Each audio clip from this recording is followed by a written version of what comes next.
माझे पैसे खातो चोपन झाला हे कुठं मार्केटमध्ये जाऊन येते. ठीक आहे ठीक आहे हे लवकर चल.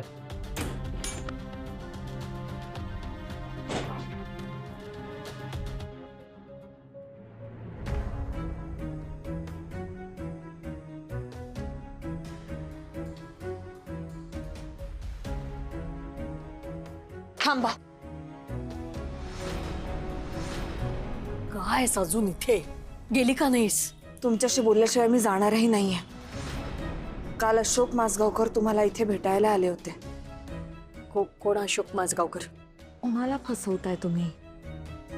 तुम्ही कितीही नाकारलं तरी मला माहिती आहे तुम्ही त्यांची धाकटी बहीण आहात. निलिमात्या, मी त्यांची सून आहे, भैरवी माजगावकर. काय काय काय हवंय? काही प्रश्नांची उत्तरं, आणि ती मिळाल्याशिवाय मी इथनं जाणार नाही. तुमचे सख्खे भाऊ तुम्हाला 35 वर्षांनी भेटायला आले होते. काल दिवसभर तुमची वाट बघत बसले होते. तुमची एकदा भेट व्हावी म्हणून आस लावून बसले होते. तुम्ही नाही भेटलात त्यांना. बरं, त्यांचं जाऊ दे. त्यांच्याविषयी तुमच्या मनात राग असेल, अढी असेल, मी समजू शकते. पण माझं काय? मी सुद्धा तुम्हाला भेटायचा प्रयत्न केला, तुमच्याशी बोलायचा प्रयत्न केला. तुम्ही माझ्याशी नाही बोलला. बरं, तुम्हाला हे माहीतही नव्हतं की मी अशोक माजगावकरांची सून आहे. मग एका तिराहित व्यक्तीशी बोलायला काय हरकत होती तुम्हाला? हे बघा, त्यात बाबांना तुम्हाला भेटायचं आहे, तुमच्याशी बोलायचं आहे. मला माहिती आहे साधारण 30-35 वर्ष गेली आहेत एकमेकांशिवाय तुमची. पण सगळे जुने वाद विसरून ते एक पाऊल पुढे आलेत ना. तुमचं रक्ताचं नातं आहे ना आत्या. तुम्हाला एकदाही त्यांच्याशी बोलावंसं नाही वाटलं का? एकदाही त्यांची आठवण नाही आली? तुम्ही इतके जवळ राहता एकमेकांच्या, एकदाही भेटावंसं नाही वाटलं?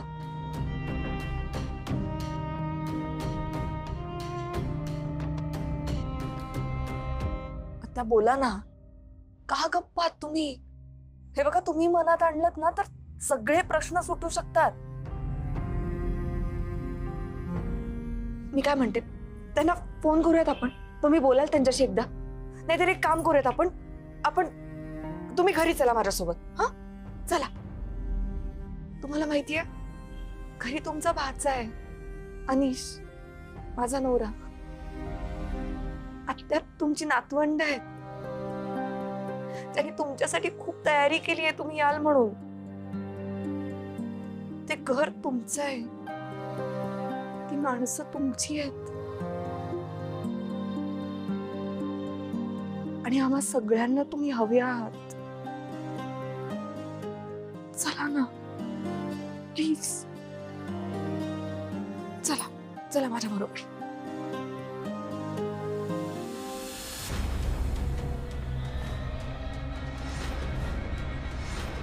नीलू, कोणाही पोरगी आणि कुठे घेऊन जाते तुला? अरे भवानी, असं दुसऱ्याच्या बायकोला कुठेही घेऊन जायला लाज वाटत नाही? कुठेही घेऊन जात नाहीये मी, त्यांच्या भावाकडे घेऊन जातीये. अशोक माजगावकर, त्यांचे मोठे भाऊ. मी त्यांची सून, आणि त्यांना निलिमा त्यांना भेटायचंय. अशोक माजगावकर?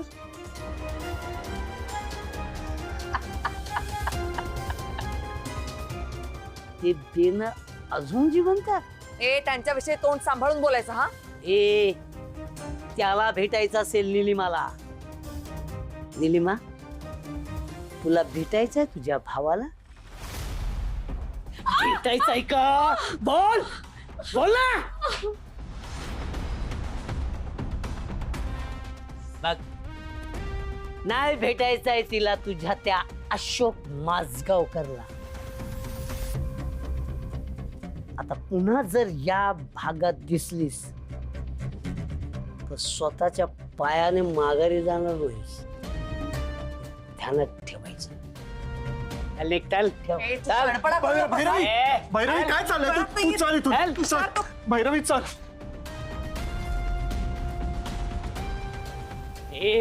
चल चल ना. चल.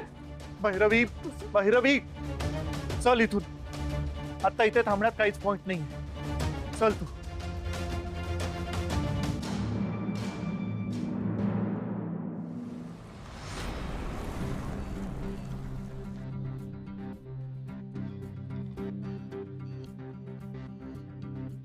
भैरवी काय ग?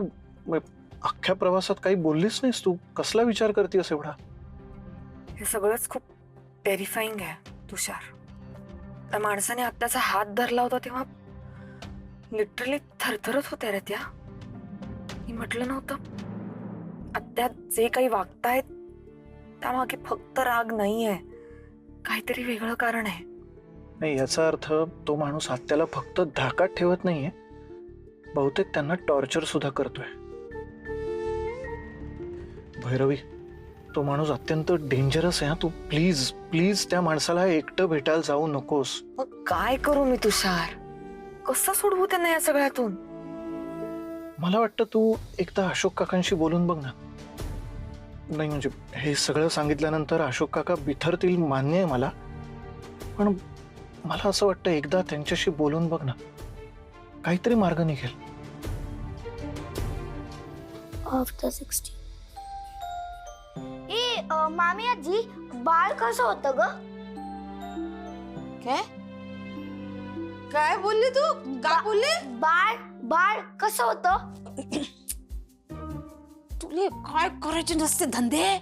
चुपचाप अभ्यास कर ना. फालतूचे प्रश्न विचारू नको. अभ्यास कर. अगं आम्हाला या वर्षी कॉन्जेंटल डिझीज म्हणजे ज्या बाळांना बॉर्न झाल्यापासून जे आजार असतात ना त्यावर एक टॉपिक आहे बायोलॉजी मध्ये. त्यात सांगितलंय की बाळ आईच्या पोटातून येताना जर आईला काही आजार असेल तर तो बाळांना पण होऊ शकतो ना. मग बाळ बाबांच्या पोटातून कुठे येतं? तरी पण कधी कधी बाळाला बाबांचे आजार का असतात? अगं इरा, ते बाळ जेव्हा आईच्या पोटातून बाहेर येतं तेव्हा त्या बाळाचे बाबा त्या बाळाला त्याच्या जवळ घेतात ना. मग कितीतरी वेळ ते बाळ त्याच्या बाबांकडेच असतं. पण तेव्हा जर त्या बाळाच्या बाबांना काही डिझीज असेल तर ती त्या बाळाला होऊ शकते. बरोबर ना मामी आजी? पापा मला यातलं काही समजत नाही बाल्या. म्हणजे आमच्या शाळेत असलं काही शिकवलंच नाही ना. हे असे विषय नव्हते ना आमच्या शाळेत. आमच्या शाळेत असे चांगले विषय होते, असे धार्मिक विषय होते. राम कृष्ण बलराम. तुम्ही चुपचाप अभ्यास करा. काही विचारता. संयमीताई बरं झाली तू आलीस इकडे. मला एक इम्पॉर्टंट क्वेश्चन आहे तुला. ऐक, ते सगळं जाऊ दे, ते नंतर विचारा. माझ्या इम्पॉर्टंट प्रश्नाचं उत्तर द्या. भैरवी माऊ कुठे आहे? ते सुनबाई त्या निलिमा ताईले शोधायला गेली. व्हॉट? पण आजोबा जाणार होते ना तिला शोधायला. हा ना. म्हणजे भैरवी माऊ त्यांना शोधायचा प्रयत्न करते is a very good thing, but यामुळे आमच्या बिझनेसचा इम्पॉर्टंट वेळ वाया चाललाय. सी, रियांशची एक्झाम चालू आहे त्यामुळे तोही काहीच हेल्प नाही करू शकत आहे. जे सोशल मीडियावर प्रमोशन करायचं होतं ते आता आम्हाला दोघींनाच करायचंय आणि भैरवी माऊ दिवसभर घरीच नाहीये यार. असा कुठे बिझनेस असतो? बिझनेस कायले म्हणते, बिझनेस कशाशी खाते तुम्हाला तरी माहित आहे का? हे पाय, बिझनेस करण्याचा एक माइंड सेट राहते. माइंड सेट राहते म्हणजे जेनू काम तेनू थाय, बीजा करो कैरी खाय, ऐसे रहता है. ते आई बाबाच्या अंगी पण लागते बिझनेस. आता हे तुम्ही पोट्टे बोलून राहिले ना, कुठला तर रोग, आई बाबाचा रोग, आईचा रोग त्या बाळामध्ये शिरते, तसा आई बाबाच्या अंगात जर बिझनेस असेल तर तो पोराईले समजते. तुमच्या तर 7 पिढ्यांमध्ये बिझनेस नव्हता, तुम्हाला कायचा बिझनेस जमते? येईल. कारण खूप जण असेही असतात ज्यांनी कधीच बिझनेस केलेला नाहीये. हं? तुम्हाला बिझनेस येईन असं वाटते? अहो माय बाई, त्यासाठी पटपट पटपट पटपट पटपट काम करावं लागते, दिवस रात्र त्याच्यात राहा लागते. तुम्ही बाप्पा त्या गणपतीच्या पहिल्या दिवशी मारे घाम गाय लोक काम केलं आणि नंतर मग विसरून घेतले बस टाय कुटत. तर काय 25 रुपये प्लेट देऊन वाढला का बिझनेस तुमचा? आहा. तुम्ही कायचे बिझनेस करता रे? हट.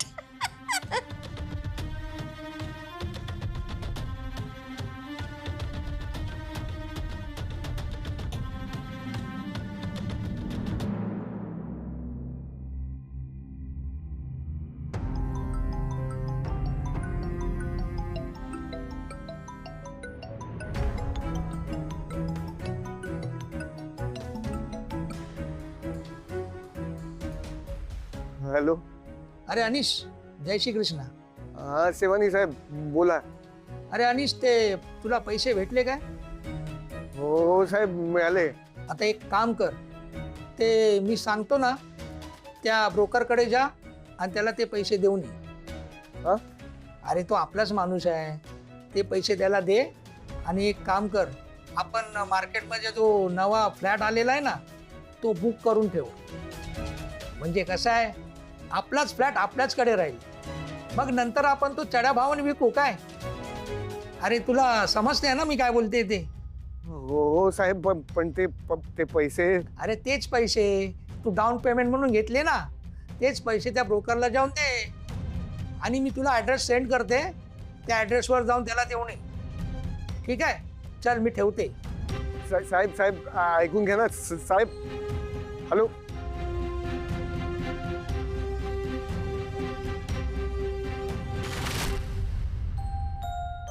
माऊ भेटली का निलिमाची? ईशान प्लीज मला पाणी दे रे जरा. आणतो. काका कुठे आहे इरू? तो बाहेर गेला. आणि आजोबा आले का?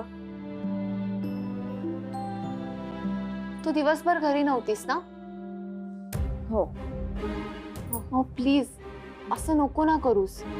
अगं ताई, आता निलिमा आजीला समजवायला तिला भेटावंच लागणार ना. आणि आपल्या बिझनेसचं काय, त्याचं काय करणार आहोत आपण? करूया. कधी?